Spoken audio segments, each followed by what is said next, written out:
The 88th Independence Day was celebrated at the Department of Information and Public Relations, where Information Director Vishal Singh hoisted the tricolour.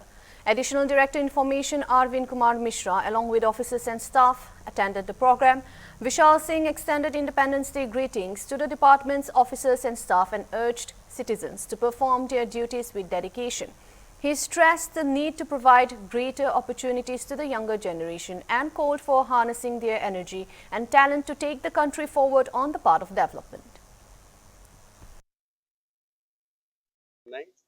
और जो मैंने ऐसा अभी बुधन में भी ये बात कही है, फिर से कह रहा हूँ कि 80 वर्ष की अवस्था में हमारा देश आज पहुंचा है स्वाधीनता के उपरांत, और 80 वर्ष की अवस्था मानव जीवन के लिए अधिक हो सकती है, किंतु किसी देश के लिए ये तरुणावस्था या युवावस्था ही कही जा सकती है। और हमें इस बात का गर्व भी है कि हमारा देश आज के दिन में सबसे युवा देश है पूरे विश्व में। और हमें वो जो यूथफुलनेस है, जो युवा देश की बात कर रहा हूँ, इसके साथ साथ ना केवल एक अपॉर्चुनिटी आती है, इसके साथ में एक चैलेंज भी आता है। और चैलेंज ये है कि युवावस्था की जो ऊर्जा होती है वो बहुत ज़्यादा होती है, युवावस्था की जो अपेक्षा होती है वो बहुत डिफरेंट होती है।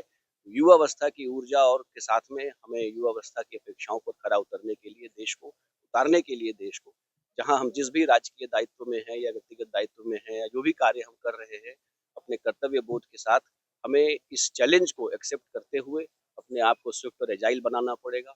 और देश के साथ में जो युवावस्था में जो हमारे युवा वर्ग है, उसकी चैलेंजेस को समझते हुए, उसकी अपेक्षाओं को समझते हुए देश को उसी दिशा में ले जाना पड़ेगा, जो और एक रिस्पॉन्सिबिलिटी की बात भी है और एक चैलेंज की बात भी है। बट मुझे पूरा विश्वास है कि माननीय मुख्यमंत्री जी के नेतृत्व में हमारा प्रदेश और हमारा विभाग एक ऐसे कार्य करेगा, अपने दायित्वों का निर्वहन इस प्रकार करेगा कि हम सारी अपेक्षाओं पर खरे उतरे। इसके साथ ही आप सबको बहुत बहुत धन्यवाद।